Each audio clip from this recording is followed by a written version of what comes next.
Gostaria de iniciar agradecendo a oportunidade de estar aqui, participar dessa mesa. A minha apresentação vai falar sobre transformações recentes nas metrópoles brasileiras, sobre dois aspectos combinados, sobre os aspectos sociais e os aspectos espaciais, né? Então, de alguma forma, essa apresentação dialoga bastante com as anteriores, mas ela muda a escala da discussão que a gente está tratando. Eu não vou falar sobre pedaços de cidades, e, por vezes, nem sobre cidades específicas, vou falar sobre processos mais gerais, tentando dar para vocês um panorama que certamente será mais ilustrativo para os estrangeiros do que para os brasileiros, mas espero que também não vá falar sobre processos que as pessoas já sabem, no caso dos brasileiros. Então, a minha apresentação vai ser dividida em 5 partes, eu tentei preparar a apresentação mais... tem muitas informações, é uma apresentação que tem muitas informações, são muitos processos, mas eu tentei fazer da forma mais ilustrada possível, de maneira que a gente não fique nas estatísticas propriamente, mas tenha a informação mais visual possível. Eu vou falar sobre 5 dimensões das transformações recentes: a dimensão demográfica, uma dimensão relacionada com a pobreza, com as atividades econômicas, com a segregação urbana e com o acesso a políticas e serviços e a precariedade habitacional. E o período que eu vou me referir é principalmente nos últimos 25, 30 anos, que diz respeito à redemocratização, o processo de redemocratização brasileiro e à consolidação da democracia, que é um processo que trouxe muitas transformações do seu ponto de vista político e social. Tá? Então, primeiro, falando sobre demografia, né, uma série de pranchas falando sobre demografia. Estamos falando sobre um país com uma urbanização muito rápida, né, que fez uma transição do campo para a cidade em 50 anos ou 60 anos, o que os países europeus demoraram 150, 200 anos para fazer, né? A gente tem em vermelho a proporção da população urbana, em verde a proporção da população rural, e no censo de 2010 o Brasil já alcançava mais ou menos 85% da sua população em cidades, né? E em cidades muito grandes, né? Em metrópoles muito grandes. A América Latina é um continente caracterizado por cidades grandes. 6 das 29 maiores cidades, segundo os números da ONU, que chegarão a ser megacidades em 2025, se localizam na América Latina, e o Brasil tem 2 dessas 6 megacidades, né? E se a gente estabelecer como patamar de comparação uma população de 2 milhões de habitantes, o Brasil tem 12 cidades com mais do que 2 milhões de habitantes, contra 4 no México, 3 na Argentina e 3 na Colômbia, né? Entre elas, as 2 maiores cidades da região, São Paulo, com 20 milhões de habitantes, e a quarta, que é o Rio de Janeiro, com 12 milhões de habitantes. Entretanto, no caso brasileiro, a primazia urbana é muito menor do que nos outros países da América Latina, né? A cidade primaz, a cidade com maior população no Brasil, que não é a capital, tem 10% da população do país, contra 32% de Buenos Aires, na Argentina, 18% de Bogotá, na Colômbia, e 17% da Cidade do México, no México, né? Essas são as 4 maiores cidades da América Latina, né? São Paulo, pela ordem. São Paulo, ainda tem Lima, que não está aqui a primazia urbana de Lima, mas que é muito significativa. São Paulo, Cidade do México, Buenos Aires, Lima, Rio de Janeiro e Lima. E esse processo de urbanização foi muito acelerado, mas aconteceu com taxas de crescimento demográfico decrescente, né? Isso são as taxas de crescimento demográfico por ano desde a década de 40, e a gente pode ver aí uma queda muito significativa, muito rápida, a partir dos anos 60. Então, ao mesmo tempo, as cidades brasileiras estavam crescendo muito, as metrópoles brasileiras estavam crescendo muito, mas estavam crescendo cada vez menos, né? E isso é tão mais verdade quanto maior a cidade, né? Então, a associação entre crescimento urbano e urban sprawl e crescimento demográfico tem que ser matizada em período recente, assim como a associação direta entre pobreza e crescimento demográfico tem que ser matizada, no caso brasileiro, já há várias décadas. Tá?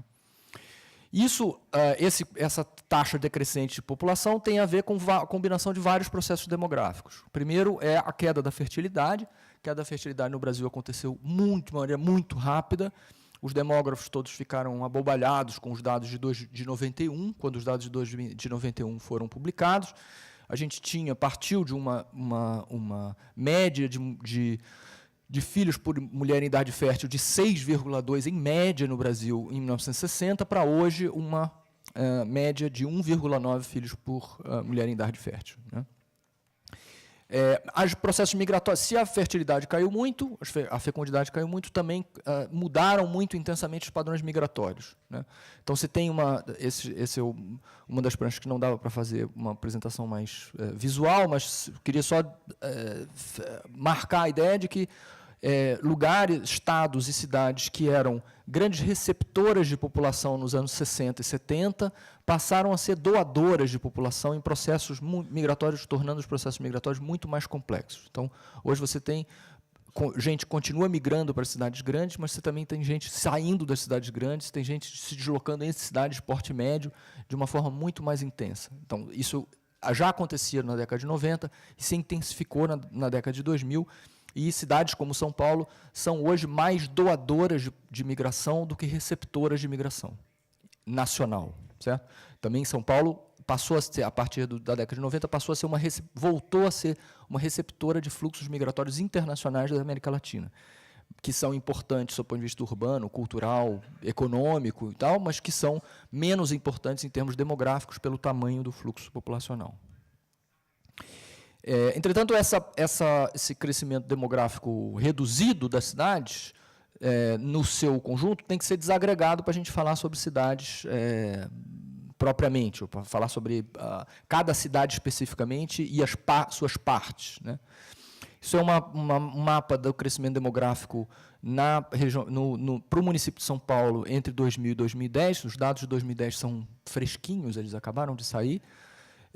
E eles não estão inteiramente disponíveis ainda, a gente tem que trabalhá-los muito. Então, originalmente eu pensei, quando eu combinei essa apresentação, pensei em fazer essa apresentação baseada nos dados de 2010, mas a grande parte deles ainda não está utilizável.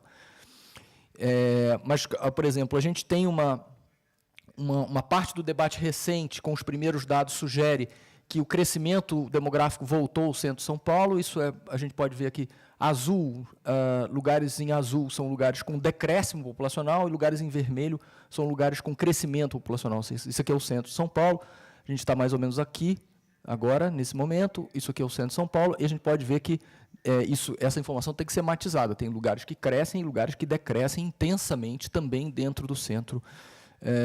Então, assim como os fluxos migratórios se tornaram mais complexos entre cidades e entre regiões metropolitanas, os fluxos migratórios e o crescimento populacional dentro das cidades também se tornou mais complexo, e não dá para explicar em 2 minutos apenas o que aconteceu, né? E uma última grande transformação demográfica importante diz respeito aos arranjos familiares. A gente tem, seguindo também ainda tem mais uma outra, que é o processo de envelhecimento. Mas sobre os arranjos familiares, e os dois seguem o padrão internacional. A gente teve, no período recente, uma grande redução muito significativa da família tradicional, do arranjo tradicional de família, papai, mamãe, filhinhos, para outros tipos de arranjo, né? O grande doador é o casal com filhos, e todos os outros tipos de arranjos são receptores. Aumentam as proporções de casais sem filhos, mães com filhos, pais com filhos, mulheres sozinhas e homens sozinhos. Isso tudo tem efeitos urbanos muito fortes, tem efeitos sobre o parque habitacional que é consumido, tem efeitos sobre a reprodução social e as dinâmicas de sociabilidade propriamente, tem efeitos sobre a pobreza e as condições de vida. E, por último, o processo de envelhecimento. Não preciso falar sobre isso. Isso aqui a gente tem lá em cima a pirâmide etária em 70, aqui em 80, aqui em 2000 e aqui em 2010. Né? Só uma olhada de 2 segundos nessas 4 pirâmides já é o suficiente para mostrar que transformação demográfica nós estamos falando em termos de envelhecimento da população. Tá?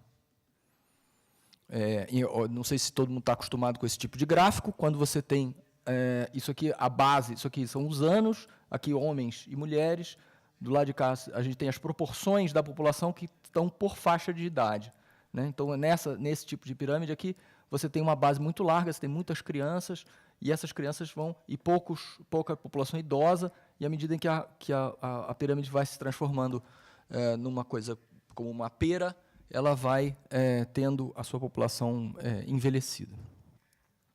Grandes transformações a gente também teve no campo da pobreza e da reprodução da pobreza. A pobreza está em queda no Brasil. Ela vem, isso é um gráfico que mostra a proporção de pobres e muito pobres no Brasil de 76 a 2009. A gente pode ver aqui um crescimento muito significativo. Os dois gráficos são, duas curvas são similares, pobres e muito pobres. Tem um importante crescimento ao longo dos anos 80, tem uma queda, alguns momentos de queda concentrada. Essa queda aqui está associada com uma primeira estabilização da economia, lá nos anos 80, que não foi mal sucedida. Depois, uma segunda estabilização da economia com o Plano Real, que foi bem sucedida. E, novamente, um terceiro momento concentrado de queda durante os últimos anos, durante os governos Lula, trazendo as taxas para taxas bem inferiores às anteriores. E uma dimensão similar acontece em São Paulo.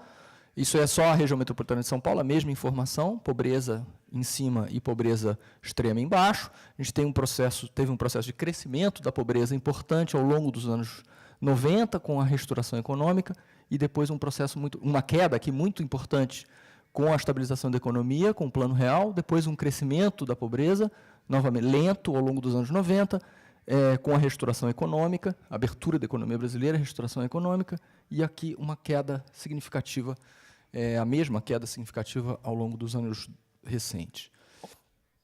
Uma dinâmica similar aconteceu com a concentração da renda. Todo mundo sabe que o Brasil é um dos países de renda em que a renda é mais concentrada no mundo. Chama atenção para o primeiro gráfico em cima primeiro. A gente tem um processo, isso aqui é o índice de Gini, que é um índice de concentração da renda, do trabalho. A gente tem um processo de crescimento da concentração de renda ao longo dos anos 80 inteiros, que tem a ver com a dinâmica econômica que aconteceu durante a redemocratização, depois uma queda importante aqui no período de estabilização, e depois novamente uma queda muito significativa e monotônica, com uma tendência contínua durante os últimos anos do governo Lula. E aqui embaixo a gente tem, só para entender um pouco o que isso significa em termos internacionais, a gente tem uma comparação da taxa do Brasil, do índice de Gini do Brasil, com o índice de Gini nos Estados Unidos ao longo desde os anos 90, mostrando a taxa brasileira ainda bastante elevada, mas com um processo de convergência e a taxa norte-americana aumentando ao longo do período. Perdão. Um outro conjunto de dimensões diz respeito às dimensões de transformação econômica, né? Isso é um gráfico rápido mostrando a distribuição do pessoal ocupado na região metropolitana de São Paulo por tipo de atividade. Aqui a gente tem as indústrias, isso é entre 89 e 2004, então tem uma redução muito significativa do pessoal ocupado em indústrias e um aumento muito significativo do pessoal ocupado em serviços. Isso tem a ver com a restauração econômica intensa que aconteceu nos anos 90 e que produziu, do ponto de vista da pobreza, esse aumento da curva aqui. Tá? Isso tem efeitos diretos, essa restauração teve efeitos diretos sobre o emprego. Esse gráfico mostra, em linha contínua, os empregos, o grau de formalização dos empregos, e, em linha tracejada, o desemprego na região metropolitana de São Paulo entre 85 e 2011. A gente pode ver aqui um crescimento muito significativo do desemprego durante esse período todo, desde o final dos anos 80 até os anos 90, e uma redução muito significativa do desemprego nos anos 2000, e o movimento contrário é observado no grau de formalização da economia e a proporção da população que está empregada com algum grau de formalização. Isso teve efeitos também, a restauração econômica teve efeitos diretos sobre o tipo de trabalho que é contratado, né? Isso aqui é a distribuição da força de trabalho em 89 e em 2004 por nível de escolaridade. Isso aqui é o fundamental incompleto, isso aqui é o médio completo, e a gente pode ver um crescimento muito significativo, praticamente uma troca entre a proporção da população que está empregada e tem escolaridade baixa e tem escolaridade média. Ou seja, a escolaridade requerida está aumentando muito. Tá? Como é que isso se rebate sobre o ponto de vista espacial nos padrões de segregação, né? A gente tem as cidades brasileiras são marcadas por grandes padrões muito elevados de segregação socioespacial. Eu estou apresentando aqui informações sobre São Paulo, mas se a gente fizesse isso sobre o Rio de Janeiro, mostrar sobre o Rio de Janeiro, sobre Salvador, sobre Belo Horizonte, encontrar resultados muito similares. Isso aqui é um mapa da região metropolitana de São Paulo com a renda dos responsáveis por domicílio em 2000. Essa informação não está disponível ainda para 2010 de forma confiável. Quanto mais escuro, maior a renda. Então, a gente pode ver aqui que tem uma enorme concentração da população de mais alta renda no centro, no que se chama de centro expandido. Alguns núcleos, que são os núcleos dos outros municípios da região metropolitana, com suas classes médias e classes médias altas, e aqui uma expansão muito significativa, que isso aqui é o urban sprawl da região metropolitana, com condomínios fechados, gated communities, e exatamente o inverso do padrão que você estava se referindo quando você falou sobre Higienópolis, aqui na direção oeste. Uma outra forma de pensar a segregação, anteriormente a gente falou sobre renda, mas a gente pode falar também sobre a inserção no mercado de trabalho, né? E que aponta para uma dimensão mais sociológica mesmo da segregação. Então, isso é uma comparação também para 2000 da distribuição de profissionais de nível alto e dos trabalhadores manuais qualificados. Isso aqui é o trabalho fordista, propriamente. Isso aqui é o trabalho dos serviços e do comando dos negócios, né? A gente pode ver que é praticamente o inverso, o espelho um do outro. Onde tem trabalhadores de alto nível, tem uma proporção elevada de profissionais de nível alto, não tem trabalhadores fordistas e vice-versa.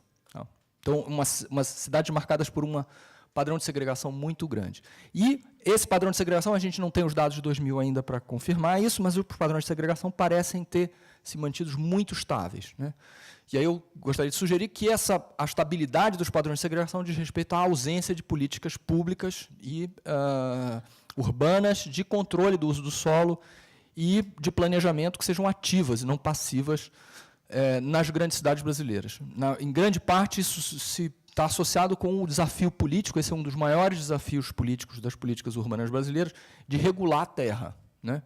E isso é um desafio muito grande porque a terra e a propriedade da terra são muito centrais nas cidades brasileiras, na sociedade brasileira, não apenas para as elites e para os grupos sociais de mais alta renda e para as elites políticas, que estão muitas vezes associadas com atividade de incorporação, construção civil, etc. e tal, mas também para os pobres, porque, no caso brasileiro e nas cidades latino-americanas, se combina de um jeito muito peculiar irregularidade com propriedade, né? Propriedade entre aspas, porque as pessoas não são proprietárias no sentido legal, mas elas se sentem proprietárias e afirmam isso se você perguntá-las, porque a estabilidade é muito maior do que a estabilidade jurídica formal que se estabelece, considerando o tamanho do parque irregular das cidades da América Latina. Tá? Esse talvez seja o grande desafio das políticas urbanas no Brasil, conseguir produzir políticas de planejamento que planejem mesmo, e planejem de maneira ativa, e que interfiram nos padrões de segregação, produzindo uma dimensão que seja uma dimensão de acesso à cidade de uma forma mais democrática, republicana, do que se coloca hoje pelos padrões de segregação. E eu digo que isso é um grande desafio, porque o outro grande desafio que as cidades brasileiras apresentam está sendo relativamente enfrentado, né? Que é o desafio de levar serviços e políticas para todos de maneira igualitária, né? Não se resolveram os problemas de acesso, mas os problemas de acesso melhoraram muito nos últimos 20 anos, 30 anos, né? Esse é um gráfico que mostra a distribuição do o acesso a políticas em 95 e 2004, perdão, apenas entre os 10% mais pobres em 10 regiões metropolitanas somadas. E com isso vocês veem aqui,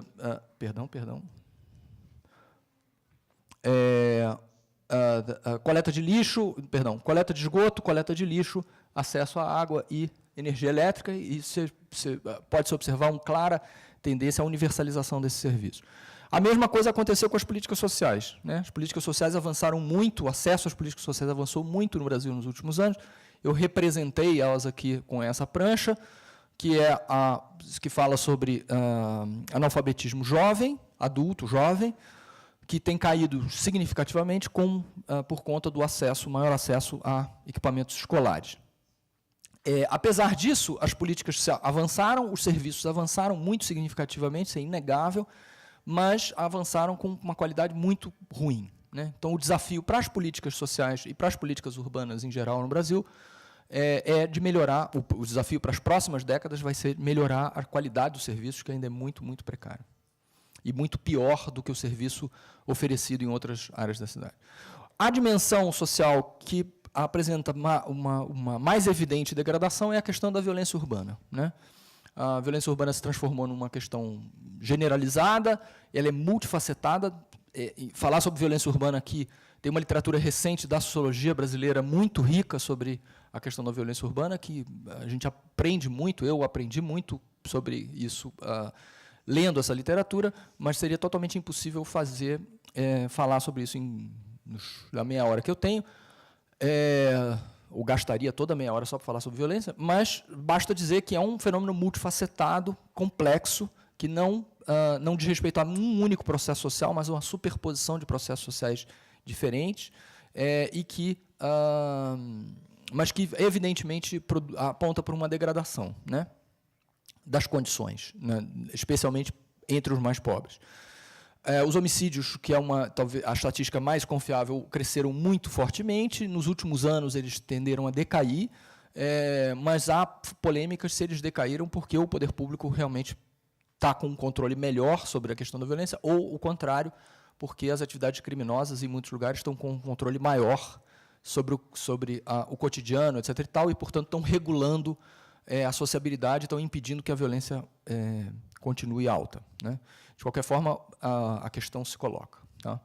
E a precariedade habitacional, que caracteriza as cidades brasileiras de uma maneira muito forte, é muito alta, né? Todo mundo sabe disso. As condições de vida nesses lugares precários, favelas e loteamentos irregulares e clandestinos, têm melhorado ao longo das últimas décadas. A gente não tem ainda os dados de 2010, mas é quase certo que isso aconteceu.